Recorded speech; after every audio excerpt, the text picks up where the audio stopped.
Guys welcome to our YouTube channel. जैसा कि thumbnail से आप लोगों को पता चल गया कि आज हम लोग एक बहुत ही इंपॉर्टेंट टॉपिक के बारे में बात करने वाले हैं जिसका नाम है इलेक्ट्रॉनिक एविडेंस। इलेक्ट्रॉनिक एविडेंस की जरूरत आजकल सभी लोगों को पड़ती है। कोई भी आप लोगों के केस हो या कोई भी आप लोग किसी भी सिनेरियो में रह रहे हो, आजकल डिजिटल युग अभी चल रहा है, तो उस कंडीशन में आप सभी को कभी न कभी किसी न प्रकार से आपको इलेक्ट्रॉनिक एविडेंस की जरूरत पड़ती है। अगर हो सकता है आपके साथ कोई एटीएम फ्रॉड हो गया हो, या हो सकता है आपके पड़ोसी कोई परेशान कर रहा है, या आपके पास कोई भी वीडियो या ऑडियो इस तरीके का रिकॉर्डिंग हो, वो सब यहाँ पे जो है डिजिटल एविडेंस में आते हैं, इलेक्ट्रॉनिक एविडेंस में आते हैं। तो उसको जो है कोर्ट में पेश करने का क्या प्रक्रिया है, क्या उसको थाने में कैसे दिया जाएगा, उसके साथ कौन सा सर्टिफिकेट, कौन सा दस्तावेज देना चाहिए, कब आपको वहां पे जरूरत पड़ेगी, ये सब के बारे में पूरे डिटेल से देखने वाले हैं। साथ ही अभी जो सुप्रीम कोर्ट का लेटेस्ट जजमेंट आया हुआ है अभी 11 नवंबर 2023 को, तो उसने जो है अभी जो इलेक्ट्रॉनिक एविडेंस है उसको यहाँ पे दो भाग में बांट दिया गया है। पहला प्राइमरी एविडेंस और दूसरा है सेकेंडरी एविडेंस। तो उसके बारे में भी पूरा डिटेल से देखेंगे, तो वीडियो में लास्ट तक बने रहिएगा। वीडियो अच्छा लगे तो वीडियो को लाइक, चैनल को सब्सक्राइब कर लीजिए। मैं advocate Om Prakash and forensic expert OP sound associate law firm Ambikapur से आप सभी लोगों का स्वागत करता हूं।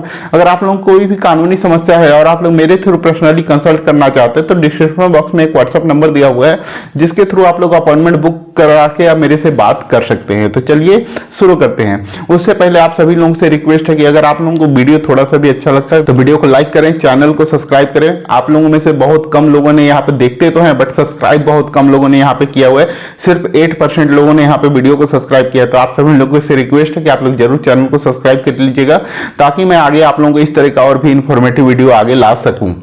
तो चलिए सबसे पहले हम लोग यहाँ पे इलेक्ट्रॉनिक एविडेंस के बारे में देखेंगे। तो उसमें जो नया कानून आया है तो उसके बारे में यहाँ पे जो 65B सर्टिफिकेट है उसके बाबत क्या कहा गया है उसको हम लोग यहाँ पे देखने वाले हैं। तो सबसे पहले हम लोग यहाँ पे देखते हैं जो इलेक्ट्रॉनिक एविडेंस है उसको दो भाग में बांटा गया है। तो वो कौन कौन सा है? तो यहाँ पे पहला है प्राइमरी इलेक्ट्रॉनिक एविडेंस, दूसरा है सेकेंडरी इलेक्ट्रॉनिक एविडेंस। ठीक है, तो जो प्राइमरी इलेक्ट्रॉनिक एविडेंस है वो क्या होता है? तो प्राइमरी इलेक्ट्रॉनिक एविडेंस जो मूल कॉपी होती है उसको हम लोग प्राइमरी इलेक्ट्रॉनिक एविडेंस कहते हैं। जैसे आपने किसी भी डिवाइस के थ्रू आप लोगों ने कोई भी फोटोग्राफ्स लिया, कोई भी वीडियोग्राफ लिया, या कोई भी आप लोगों के पास डिजिटली रूप से आपके पास जो प्रेजेंट है, ठीक है, जैसे कैमरा हो सकता है, मोबाइल हो सकता है, कंप्यूटर हो सकता है। तो उस कंडीशन में जो कैमरा, मोबाइल और इलेक्ट्रॉनिक एविडेंस है वो सब यहाँ पे क्या होता है? आपका प्राइमरी इलेक्ट्रॉनिक एविडेंस होता है। ठीक है, और जो सेकेंडरी एविडेंस क्या होता है? सेकेंडरी एविडेंस जो भी दस्तावेज आपको वहां पे मिला हुआ है, जो जैसे आपने फोटोग्राफ्स खींचा तो जो फोटोग्राफ्स है वो आपका वहां पे अगर उसको निकाल के आप पेन ड्राइव के थ्रू या सीडी के थ्रू या अन्य किसी भी माध्यम से अगर आप वहां पे दे रहे हैं तो उस कंडीशन से जो है आपको वो जो है सेकेंडरी एविडेंस हो सकता है। जैसे आपने प्रिंट आउट निकाल के फोटोग्राफ जो आपको खींचा हुआ है उसको अगर दे रहे हैं तो आपका वो सेकेंडरी एविडेंस में काउंट होगा। तो यहाँ पे जो है जैसे आपने कंप्यूटर में कोई डाटा वगैरह डाउनलोड किया या कुछ भी आपके पास कंप्यूटर में कोई डाटा है उसको आपने निकाल के अगर इलेक्ट्रॉनिक एविडेंस के तौर पे दे रहे तो आप वहां पे कंप्यूटर तो नहीं दे सकते।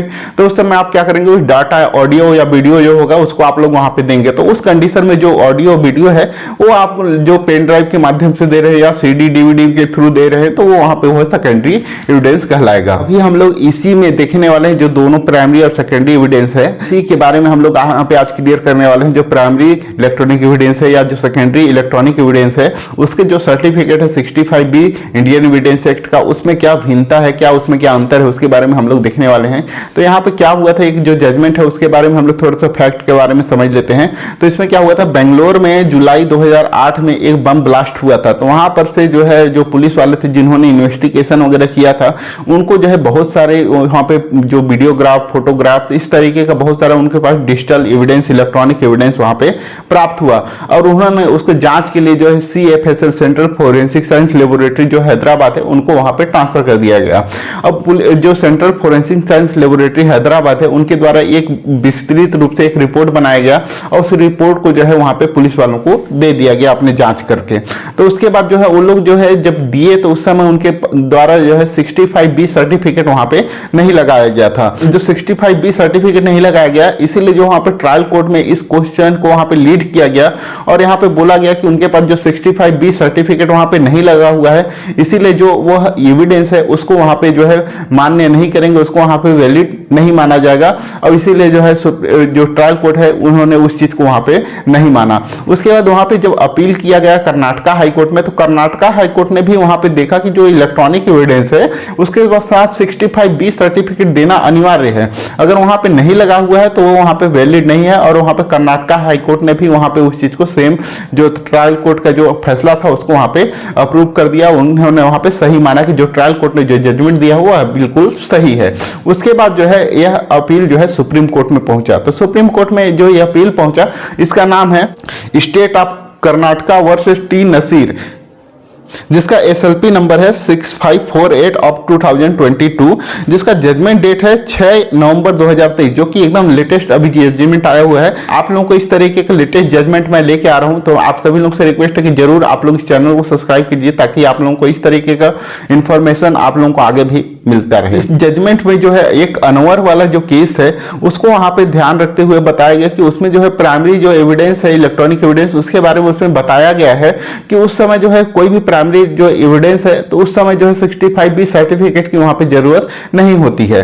तो यहाँ पे जो है CD में अगर कोई भी कन्वर्ट करके डाल रहा है या कोई पेन ड्राइव के थ्रू अगर वहां पे दे रहा है तो उस समय जो है उनको इलेक्ट्रॉनिक एविडेंस जब लगाया जा रहा है तो उस समय 65B सर्टिफिकेट की वहां पे जरूरत पड़ेगी। इंडियन एविडेंस एक्ट का सेक्शन 65B सर्टिफिकेट जो है उसको वहां पे लगाना पड़ेगा।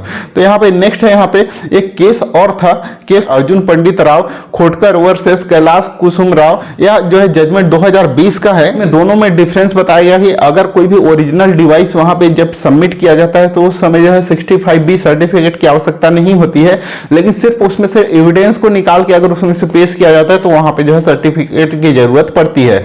तो जो है ओरिजिनल डिवाइस क्या हुआ, जैसे आपने कोई मोबाइल से फोटो खींचा तो आपने उस मोबाइल को ही आपने दे दिया कि इससे मैंने फोटो खींचा हुआ है, इसको आप एविडेंस के तौर पे ले लीजिए, तो वहां पे आपको कोई भी सर्टिफिकेट वगैरह देने की जरूरत नहीं पड़ेगी। लेकिन आपको लग रहा है कि जो ये व्हाट्सएप चैट है या वो जो फोटो है सिर्फ वही आपको वहां पे देना है, वही एविडेंस के तौर पे वहां पे काम आना है, तो आपने उसका वहां पे प्रिंट आउट निकाला या पेन ड्राइव के थ्रू आपने उसको वहां पे कोर्ट में दे दिया, तो उस कंडीशन में जो है आपको इंडियन एविडेंस एक्ट के 65B सर्टिफिकेट की वहां पे आवश्यकता पड़ेगी, उसके बिना वहां पे आपका एडमिसिबल नहीं होगा। एक और महत्वपूर्ण जजमेंट है यहाँ पे जिसको आप सभी लोगों को यहाँ पे जानना चाहिए ताकि आप लोग आगे अगर कोई एविडेंस अगर लगा रहे हैं और आपने वहां पे 65B सर्टिफिकेट नहीं दिया है या नहीं दे पाए हैं तो उस कंडीशन में आपको क्या करना है। तो उसके लिए जो है ये जो जजमेंट है बहुत ही महत्वपूर्ण जजमेंट है जिसका नाम है state of Karnataka versus MR हरेमैथ 2019 का जजमेंट है, जिसमें कहा गया कि कोई भी अगर इलेक्ट्रॉनिक एविडेंस प्रोडक्शन के समय जैसे आपने कोई भी इलेक्ट्रॉनिक एविडेंस को वहां पे प्रिंट आउट निकाला या आपने उसको पेन ड्राइव में कन्वर्ट किया तो उस समय अगर आपने 65B सर्टिफिकेट वहां पे नहीं दे पाए हैं तो आप जब भी वो ट्रायल चल रहा है कोर्ट में जब तक वो उसका फैसला नहीं हो पाया है तो उस बीच में कभी भी आप इलेक्ट्रॉनिक एविडेंस के रेफरेंस में उसके सपोर्ट में आप 65B सर्टिफिकेट को आप दे सकते हैं। तो इसके लिए कोई भी टाइम ऐसा नहीं है कि सिर्फ आपको उसी समय ही देना है। अगर आप नहीं दे पाए हैं तो जब वहां पे कोर्ट के द्वारा आपको लग रहा है कि आपको वहां पे देना चाहिए तो उस समय आप दीजिएगा, तो उस समय वो जो एविडेंस है वहां पे एडमिसिबल हो जाएगा। और इस केस में जो है state of Karnataka versus T Naseer जो अभी जजमेंट लेटेस्ट जजमेंट आया हुआ है उसमें जो है उनके अपील जो किया गया था उसको वहां पे स्वीकार किया गया और जो उनके द्वारा जो ये रेफरेंस लिया गया था कि उनके द्वारा इलेक्ट्रॉनिक एविडेंस के सपोर्ट में वहां पे 65B सर्टिफिकेट नहीं दिया गया है उसको यहाँ पे कहा गया कि जो उनके सामने जो वहां पे रिपोर्ट या जो पेश किया गया है CFSL के थ्रू तो उसमें जो है जो डिवाइस है वह वहां पे ओरिजिनल फॉर्म में वहां पे रखा हुआ है। तो ओरिजिनल फॉर्म में मतलब उस डिवाइस को जो प्राइमरी एविडेंस है इलेक्ट्रॉनिक उनके द्वारा जो इलेक्ट्रॉनिक एविडेंस वहां पे पेश किया गया है वो प्राइमरी इलेक्ट्रॉनिक एविडेंस के अंतर्गत आता है, क्योंकि उसमें जो है डिवाइस को ही वहां पे जो है एविडेंस के तौर पे वहां पे यूज किया गया था, इसीलिए वहां पे 65B सर्टिफिकेट की जरूरत नहीं है और उसको वहां पे जो है एडमिसिबल करना पड़ेगा। इसके बाद वहां पे जो है सुप्रीम कोर्ट ने वहां पे आदेश दिया कि अब इसको वहां पे यूज करते हुए इलेक्ट्रॉनिक एविडेंस के रूप में वहां पे मान्यता देते हुए वहां पे आगे प्रोसीडिंग करें। तो आप लोगों को ये वीडियो कैसा लगा जरूर कमेंट करके बताइएगा। वीडियो अगर अच्छा लगा तो वीडियो को लाइक, चैनल को सब्सक्राइब कर लीजिए ताकि आगे आप लोगों को इस तरह का अपडेट मिल सके। वीडियो को लास्ट तक देखने के लिए आप सभी लोगों का धन्यवाद। जय हिंद, जय भारत।